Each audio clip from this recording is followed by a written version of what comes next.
Right, good evening. If you do have a mobile phone, if you'd like to put it on silent, please, thank you. Right, massive welcome to our new speaker in the form of Jimmy Tennames with Freedom from the Matrix. Jimmy introduces the system that we live in, under, mostly without noticing. It's just as it is, right? Similar to what our forebears lived under, with added technology. So what's the problem? A little enlightenment, excuse me, a little enlightenment comes our way via Jimmy on this matrix that a lot of us are not aware of, and puts forward some solutions to help us evade some of its influence, if you consider there is a problem. Now this places us into the unknown, so please welcome Jimmy Tennames.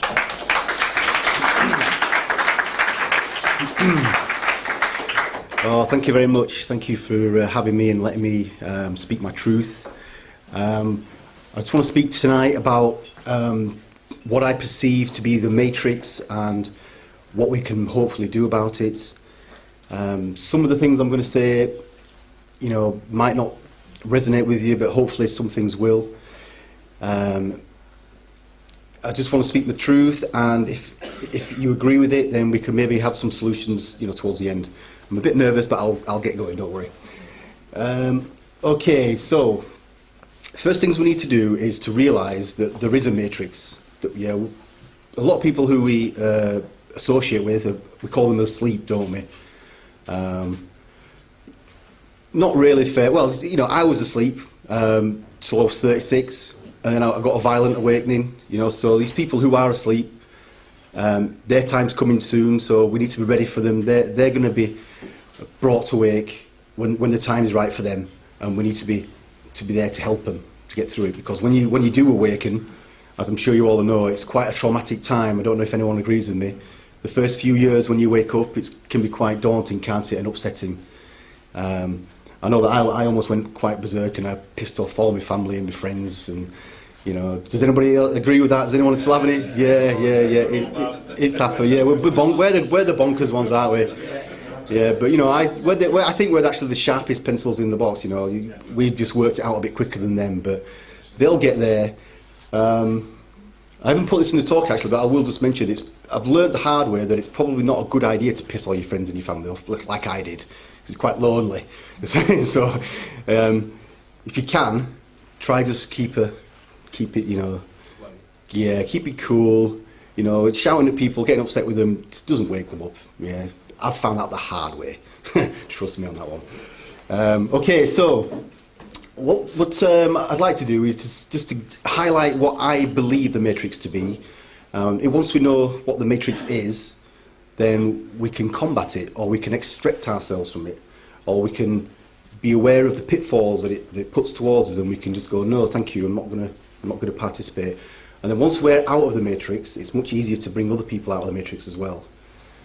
Okay, so the matrix is believing things that are not real or incorrect. So it's believing things that are not real or correct. So basically it's lies. Yeah, we get fed lies from birth to the death, all through school, the newspapers, you know, which is just a joke. Media, isn't it? Mainstream media is just an absolute joke now. It's just a false narrative, and if you're not aware that it's a false narrative, then it's the matrix. It's a lie. It's a false reality. You've got TV as well, you know, telling you that everything's okay. There's nothing to worry about. Blah blah blah. Turns out that the TV is owned by them, the government. You know, the films are as well. Hollywood's all run by them. They have agendas. You know, not every film, but you know, most films are there. They have a little bit of subconscious, subliminal messages in there. The politicians don't help. We think we've got these leaders that they're there to help us, and you know, we put our trust in them, and we vote for them, and we expect them to do, you know, look out for us. But it turns out that they're actually working for them, the bad guys. You know, one day these politicians are going to wake up and realise that we've worked them out, and they're going to be in a bit of trouble, aren't they? Bless them, poor lads. One of the main things I've got, I don't know if it's the same with everybody else, but schooling was a big problem for me. When I went to school, They had 12 years of teaching me, and I left school, and I didn't know bugger all. I didn't know nothing. I don't know if that's the same with everybody else. Maybe they had a better time, but if I had kids now, I would not put them through the schooling system. Yeah, there's a system called the Prussian system, which I'd ask people to research themselves. It's from about the 1800s, and it was the Prussian Empire used to train their kids in a certain way to make them into these soldiers that they weren't questioning. They were like slave-like almost, and they used to use these soldiers as mercenaries and just farm them out.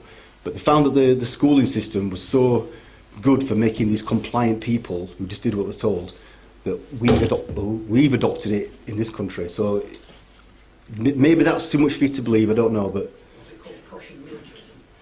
yeah, the Prussian Empire, I believe, and so the Prussian military. So yeah, it's that, and you know, we know ourselves. Did anyone really have a good time at school?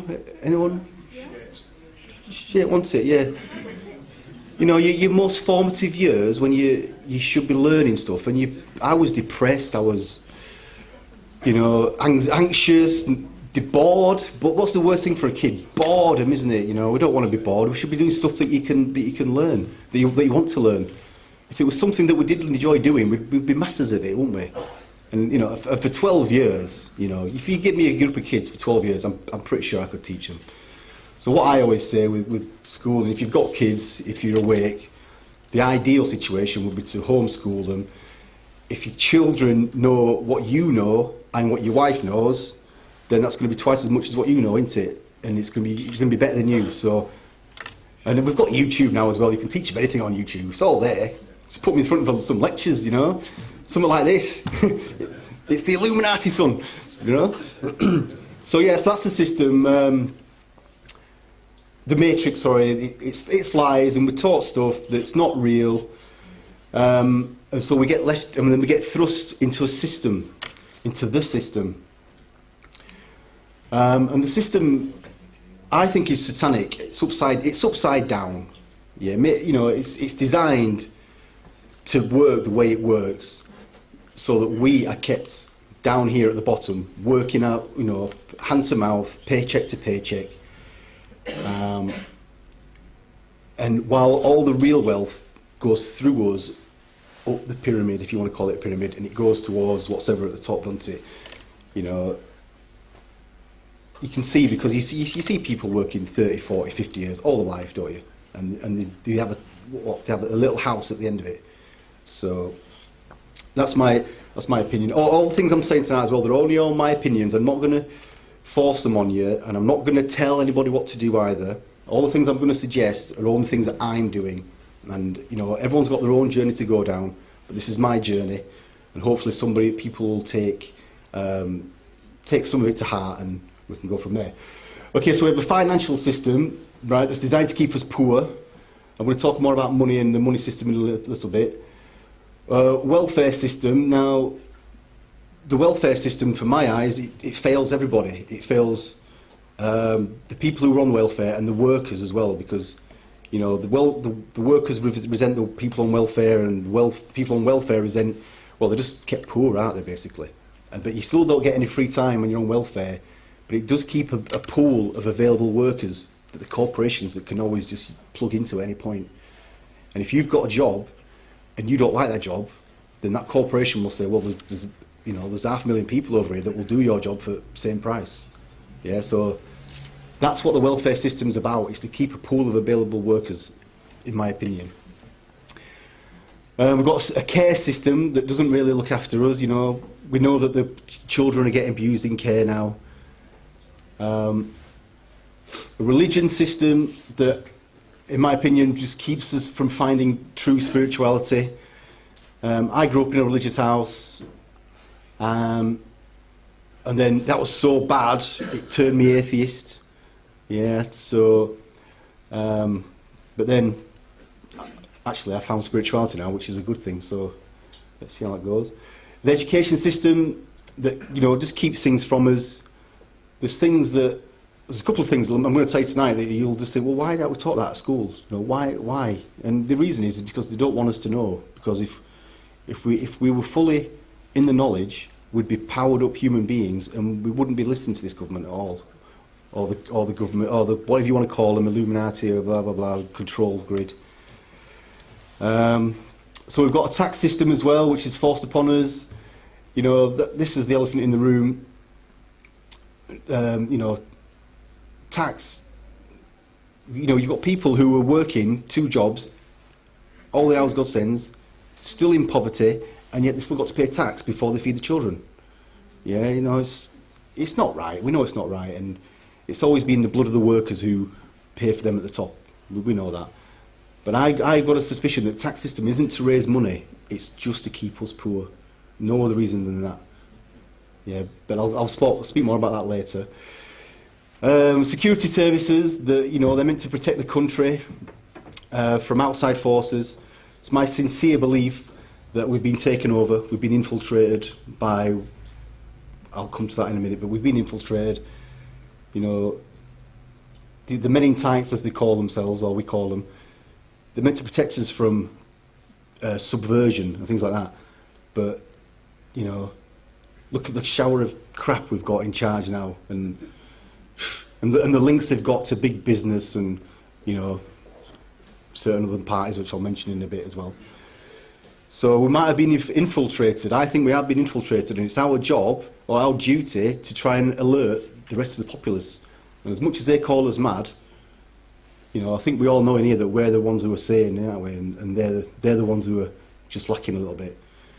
The system isn't broken. It was built this way. It's a very, very clever system, and it's designed perfectly, and it's intricate, and it's clever. Right. I'm just going to put up some symptoms that I actually robbed from the internet, from somebody called Tigger Cat. So if she's watching, thank you very much. I've robbed you of post. But these you can just, if you want to watch the video back and pause them. She did such a good list that it's, you know, it's comprehensive. That's most of the stuff that we've got to worry about. Yeah, they're the symptoms. Okay. That's the symptoms. What I'm going to talk about this is we really want to be dealing with the cause, because if you want to sort a problem out, you want to sort the cause out, not the symptoms. I'll come to that one in a bit. So false beliefs that entrap us, you know, religion, divides and conquerors. Religion is to keep you from finding, because we are God in ourselves. We've got spirituality inside us. Every spiritual leader has said that you've got the spirit of the kingdom of God within you. Yeah, and once you find spirituality, you realise that you are part of this whole divine plan. And I believe that religion is there to keep that from you. It doesn't want you to find out. If you want to speak to God, a priest will say, well, you've got to go through me first. Yeah, they're a third-party interloper to your spirituality. Yeah, and, you know, it really gets me quite mad, like especially when you go to get married, and then you've got to get the church involved and the state. It's like having four-in-a-bed sex.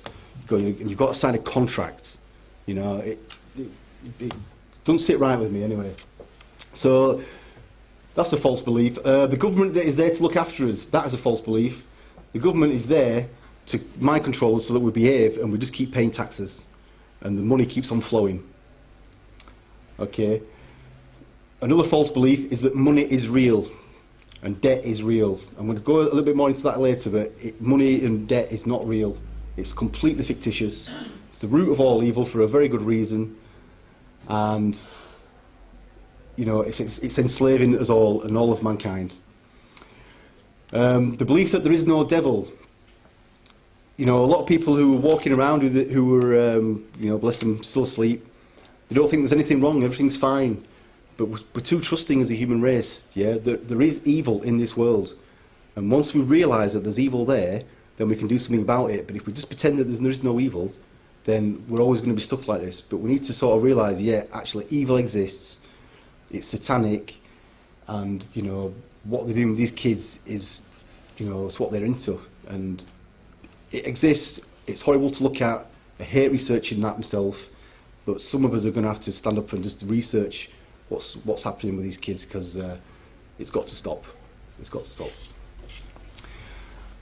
Right, believing that we're free. It sounds a bit depressing. It gets better in a bit, honestly. Keep with me, yeah? So we believe that we're free, but we're not. Yeah, we've all got to go to work in the morning, haven't we? Well, not all of us, but some of us do. We've got to have a job. We've got to have that money just to get our basics in life, your food in your house, which you know, once we're in control, everybody will have enough. We'll have enough for a house and some food, at the very least. You know what I mean? We're human beings with the crowning glory of creation, yeah. And yet they strip our dignity from us and make us bed for scraps at the table. Yeah, we're about as good as it gets in the universe. We are the quintessential, we're the top. And, you know, when you see these people who are, for no fault of their own, homeless, living on the streets, it gets my goat, it really does. So I'll talk about that. Right, people believing that terrorists exist. Right, I'm going to be too depressing all at once, but Osama bin Laden, all these ISIS, all that, they're not real terrorists. They're created by them. The murderers. They're not real. There's no need to be scared of them. Everything will be fine. We believe that we have a choice in our leaders, a choice in which companies we deal with. Again, it's not true. We don't have any choice. They're all owned by the same people. Yeah, you've got companies that own companies, and it's all umbrellas. You might think you're buying Kellogg's cornflakes rather than Frosties, but they're all owned by the same people. And one of the other false beliefs is that there's not enough to go around. Yeah, we believe that, you know, there's a bit of a shortage on the planet, and so we have to just make do. You know, we can't all have enough. We all just have to just get by what we can. And we have to steal from each other, maybe rip off each other a little bit, because there's not enough to go around. And I want to be all right, but you know, I might just rip them off a little bit so that I can look after my life a little bit better. But that's not true. There's plenty to go around. There's plenty. It's just that they take it all at the top. Yeah, they keep us in a manufactured poverty. It's not real. There's plenty to go around, but they keep us really poor for the one fact that they want us to keep working. They want us working so that we keep paying tax, so they can keep collecting the tax, in my opinion. Okay. Right. So, if you were born into a prison, and you were in a literal prison, and you had to get up at a certain time, and you had to, you know, go for a shower at a certain time, and you go for food at a certain time, and you had to go for a poo at a certain time.